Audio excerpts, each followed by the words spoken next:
Hey everybody, welcome to another week of Chasing Frets, and I'm so glad to be joined here by my buddy Andy Ellis. Woohoo!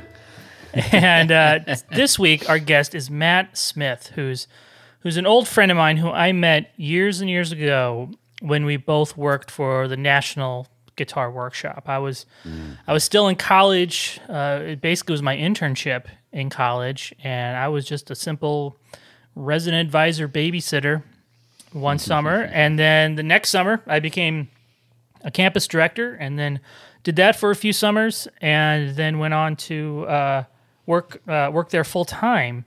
And every summer it was great to travel with Matt. We'd have a lot of the same schedule, and we'd spend anywhere between 4 and 6 weeks together on the road.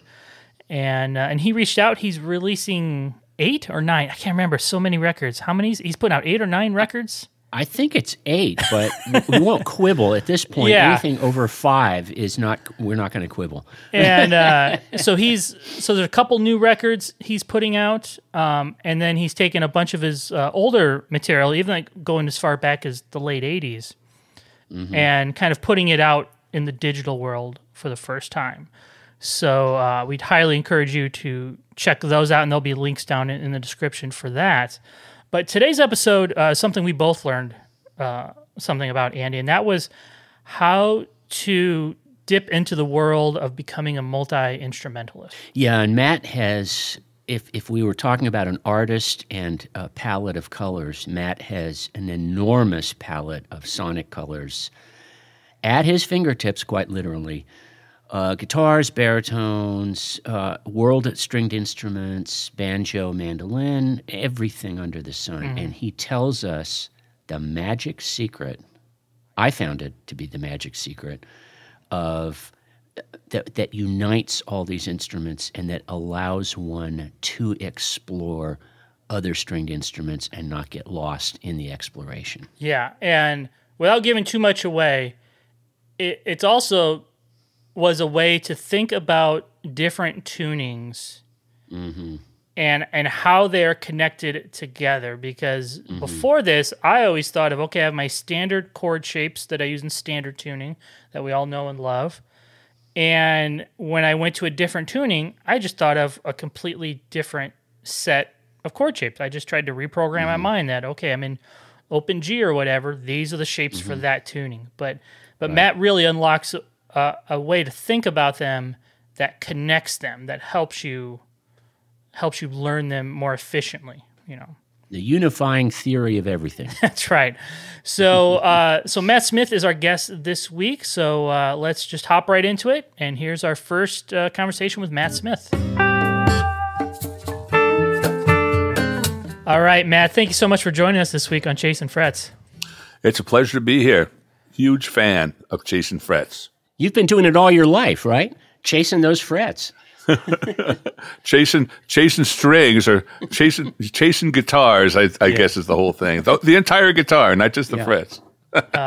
Well, the topic for today is going to be how do you kind of expand your musical arsenal past the guitar. And what I mean by that is looking at different fretted and non-fretted instruments that you can use your knowledge you've learned on the guitar to apply and become more of a multi-instrumentalist. So when was the first time you ventured past the guitar and looked at other different instruments when you were younger? I was always like basically an overgrown child. And I would see something shiny on the ground and I would say, ooh, ooh. For me, it was the sonics of that. So I would hear a certain sound and I would go, what is that sound? And I would find out about that sound, and I would be very, very interested in it as a texture. For me, music was always about songwriting and about using it to decorate a song. So once I had the regular guitar, I was like, okay, what else can I use on this? And so I remember the first time, for example, hearing slide guitar. In my case, being an old guy, it was Duane Allman with the Allman Brothers, and I was like, what is that sound? It's the most human sound I could hear. And through that, actually in the early years of guitar publications, I was able to find out who that person listened to. And then I would go back in time. Who did that person listen to? Who did that person listen to? Until I found the originators of really the masters of that particular instrument. And then I would listen to the masters and try to get a little bit of that. For example, when I started on the mandolin, I would get just a chord book. Here's some mandolin chords. All right, that's a D. Now I can play that. There's a D. Then I would start to, like, here's a rudimentary scale. And then I would take it from there. Then finally, a mandolin player said, make sure you play both sets of strings because you're playing it like a guitar player. The downstroke is one string, the upstroke is another string. You always have to play both strings. And it started from there, really. Was this like your teenage years, or is it later than that? It was a little later than that. The guitar had my hands full with that for a long time. Right. And really, the first one was bass because as you know, being in high school, there was 8 gazillion guitar players, and there was hardly any bass players. So I'm like, I'll just play bass so I can get a gig. And then that led me with a lifelong fascination with the bass as well, you know. And then it just kept going from there. Because it seems like the first step usually for guitar players is bass, because it's so much alike, of course. Well, it's just the bottom 4 strings of the guitar, and then you're like, but the problem is you can't play it like a guitar. Right. You have to start to really listen to a bass player. And you get called out for that, you know. Oh, yeah.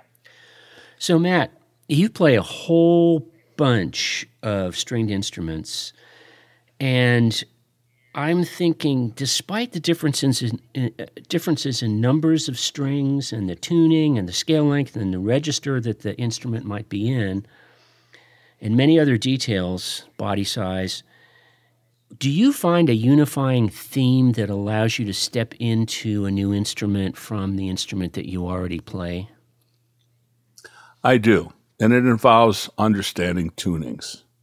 So, and I think we might talk a little bit about this later on, but once I started to understand the functions of open tunings, for example, the first one I started with was G, and then I realized that some of my favorite players were playing in D, A, D, F sharp, A, D. And then from there, I started to realize that everything I played in D could be played on G. I just had to drop everything one string towards the floor. And that led me instantly to E and A tunings, because E being the same as D and A being the same as G. And then it led me to C tuning, which is just drops another string towards the floor. So once I started to realize that tunings basically move horizontally, much like bar chords move vertically, tunings, the same shapes will work in all 5 tunings I just mentioned. They just move across the neck instead of up and down the neck, the same shapes. And when I understood that, then all I had to do was, for example, the banjo. I'm like, oh, the banjo's in G tuning. So everything I play in G tuning, the shapes will work on there. And then more esoteric instruments, for example, the cavaquinho, the Brazilian instrument, which I dearly love, is tuned in G tuning as well. And many other instruments are tuned to a chord.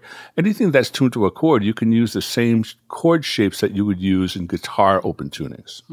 All right, I want to back up a little bit, because I think you said some pretty important things there.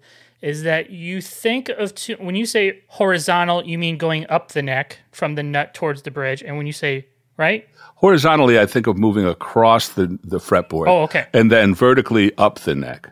So, for example, like a bar, just to clarify that, for example, if I played an E shape in D tuning, that's my 2 chord, or for example, that would be my E minor in D tuning with extra stuff. And then if I wanted to play my 2 chord in G tuning, I would move that shape down 1 string towards the floor. So it looked like an A minor. A minor, chord. exactly. Yeah. Okay. And then the same 2 chord in the C tuning would be down on the top 3 strings, like an A minor moved over to the top 3 strings. Gotcha. And that opened up everything for me, at least starting to understand the organizational capabilities of different instruments. What do you do when you come across an instrument? I see that you play Mohan Veena, and I'm really fascinated with that. And for people who don't know what the Mohan Veena is, could you give a brief description and a small amount of history? Sure. The Mohan Veena was actually the instrument pioneered by Vishwa Mohan Bhatt, which is the guy who Rai Cooder played with in Meeting by the River. Mm-hmm. And it's his own instrument. Veena just means stringed instrument, and Mohan means it's Mohan's guitar, basically. And so basically what it is, it's got 27 strings on it. Most of the strings are, it's got 6 main playing strings, and then the other strings are sympathetic strings. So you tune it to a tuning, and then you play it much like a lap steel. So it's on your lap, and you would play it with that. But the resonant strings give it this beautiful sound. I've actually let that one go, so I no longer have that one, primarily because I have instruments certain times, like I used it once, I think, on a recording, and at a certain point I'm like, well, I really want this 1931 Gibson tenor guitar, which is one of the most beautiful instruments that I own, and something had to go. So I'm like, okay, that will go. I'll trade that in, or I'll sell that one, and I'll buy this other one. Yeah. One in, one out. I try to keep that. Yeah. It doesn't always work. I've been to your place, Matt. It does not always work. It does not. No, you're failing at that. No, I have a problem. My name's Matt. I have a problem. I acknowledge it. I know I have way too many instruments, but for me, it's my joy and my passion. Yeah. So there's a lot worse things I could have as problems than too many loving musical instruments. That is true. That's true. So if somebody, like I was mentioning before, feels real solid on their guitar skills and they want to start dipping their toe into the other, is there one you'd recommend starting with? Maybe, I don't know, mandolin or lap steel or? I would say mandolin, because mandolin is it's tuned in fifths. People make the mistake of looking at it like a backwards guitar because it's tuned G, D, A, E. But it can't really be looked at like that. It really, the reason I like that, because it's tuned in fifths, and everything that you play, for example, if you play, 0, 2, 4, 5 on the G string, on G string courses on a mandolin, that'll give me the first 4 notes of the major scale. And then it makes it really easy to translate the scale both as you hear it and also technically. So I have G, A, B, C, and then the next string is D, and then I have D, E, F, G, which would be 0, 2, 3, 5. So it just makes it real easy to do that. The main thing, though, and I really recommend that anyone learning another instrument does this, listen to the great masters of that instrument. Whenever I would listen to an instrument, I would listen a lot to, for example, the Mohan Veena. I just listened a lot to how Vishwa Mohan Bhatt played the instrument before I tried to play it, so I don't sound like a guy just picking up an instrument, playing, Delta blues on an instrument that's so much more.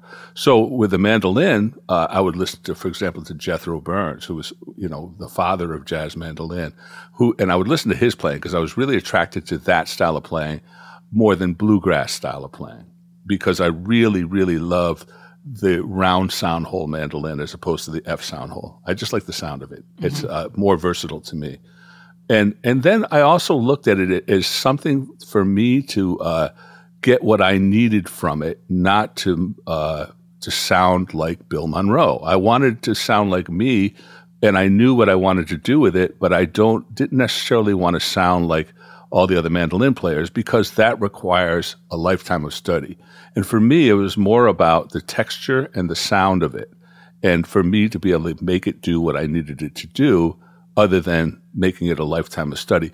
It's amazing how simple it is to get a good working knowledge on any instrument. Because once you understand things, the basics of once you understand basic music theory, it's pretty easy to extrapolate what you know to any instrument you go to. That's why it's really important to understand music theory. It's how we communicate as musicians. It's how we measure things. To me, like all these instruments we're talking about, I've dabbled with most of them. It's like once you kind of understand the geometry of, like you said, the geometry of the tuning, and knowing that frets are half step, that relationship, and those two, the X and the Y axis, so to speak, like you said, you're able to visualize things and apply them to different tunings. To me, where that kind of takes a left turn, I want to pivot here a little bit because I know both of you are very familiar with this, is when it comes to lap steel, because you have the bar. So it's less, I don't know, it's less shape driven, because you're not looking at those multi-fret chord shapes that you would on the other fretted instruments. Talk to me a little about taking the ideas you have in tunings for those other instruments and transferring them to lap steel? Well, I mean, as far as for me, the main tuning I always love the most on lap steel is dobro tuning, which is high G tuning. It's just 2 G major triads, G, B, D, G, B, D. So with that, you figure out a simple scale on the first, second, and third strings, and you can do the exact same thing on the fourth, fifth, and sixth strings. Now, with a lap steel, the most important thing is the intonation. And this is where, even on slide guitar, most people don't spend enough time really developing their intonation.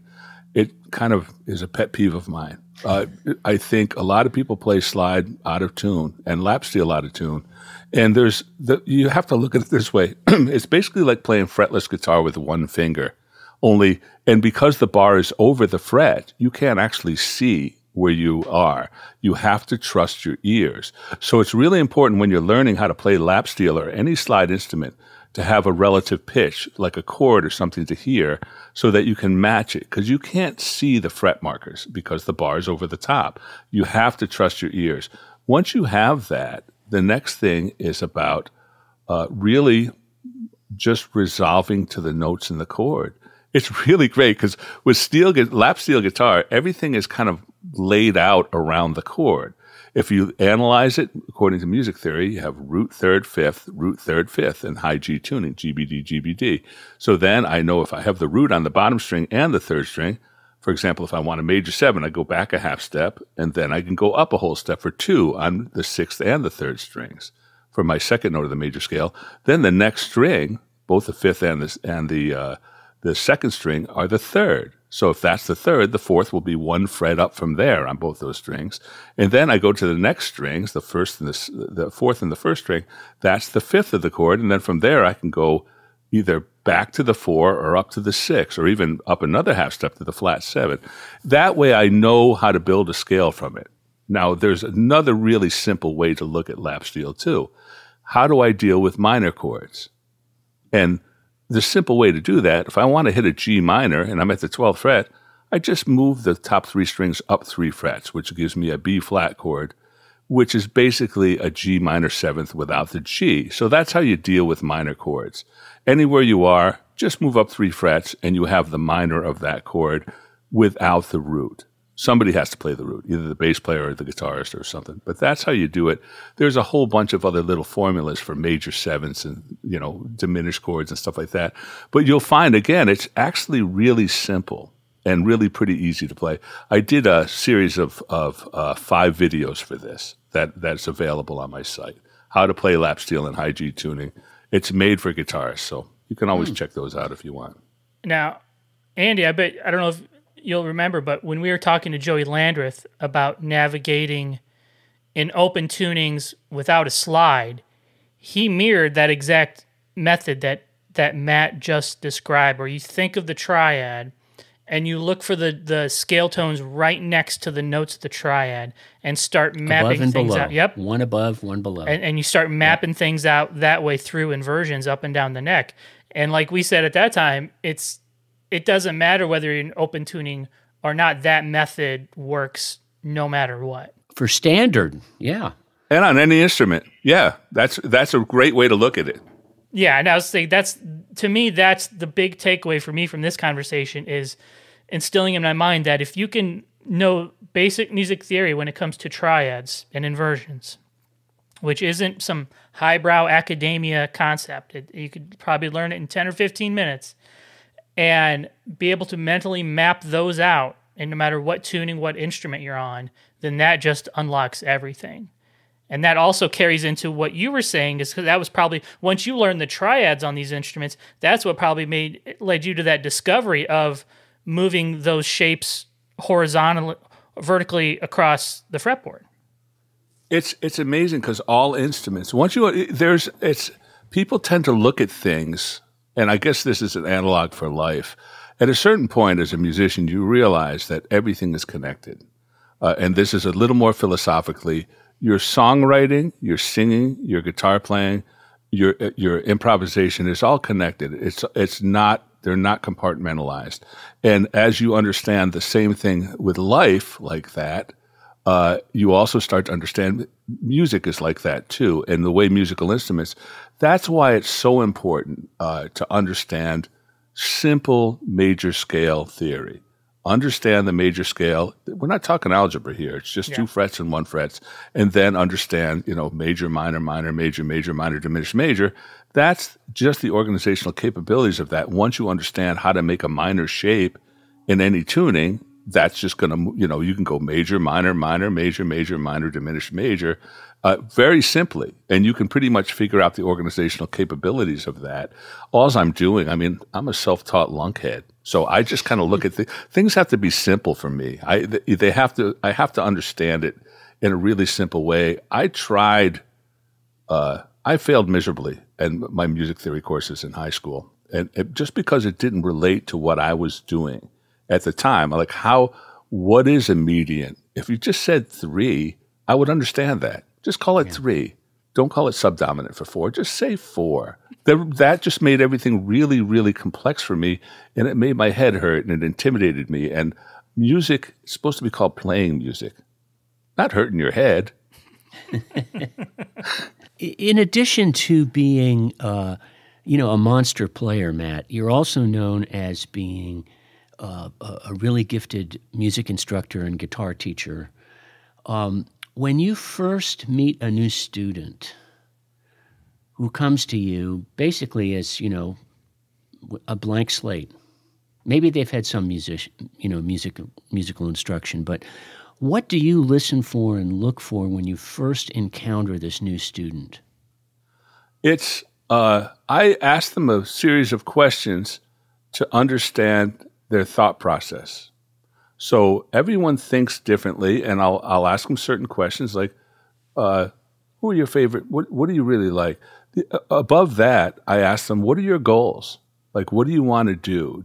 Because if you want to play in a band, that's very different than I want to write my own songs, or I just want to play with my friends. So there's a number of different things. Either way, it's one of the first times, one of the most important things for me is to really, really inspire the student. They have to go away from that lesson saying, I can't wait till my next lesson. I can't wait to learn more about this. For example, if someone said, I might say, what's your favorite song? All right, we can learn that one. Let's learn that. Then I'll say, don't you want to know why they put those chords together like that? And then that leads to the discussion of simple music theory. And then inevitably, for me, everything is geared towards composition, to them writing songs, because there's no better way to learn something. When I started working with Open Tunings, I just wrote songs with it. And that way, the information had relevance to me. Mm. So it's about goals and relevance. The problem many times with, for example, with YouTube videos is that there's way too much information or unnecessary information. Lord knows when I'm trying to figure out a problem with my DAW or something like that, and I look up a video, I'm like, no, I didn't need to know all that. I just wanted to know this. Can I just learn this without all of that? I just wanted to know what I wanted to know. I didn't want to know. And then you're talking too fast. Don't talk so fast. You're scaring the children. Not to mention the dogs. Yes, the dogs. And that's the type of thing, like when you talk about learning a DAW, it's like, okay, you find this video, you solve this problem, but if you don't repeat those steps and do that thing you need to do fairly frequently, because you don't use it, that information just kind of seeps out.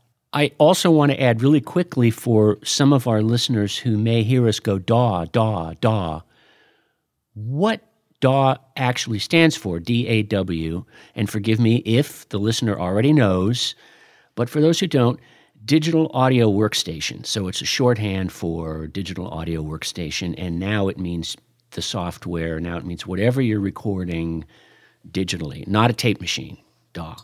Absolutely. And it's really, right now, it's interesting, as someone who's also been very involved in the musical instrument business for many years, it's really one of the largest selling things right now, especially in this time of where there's no gigs. I think what happened with a lot of us is that at first we're like, what's going on? I can't talk to anybody. I got to stay in my house and hunker down.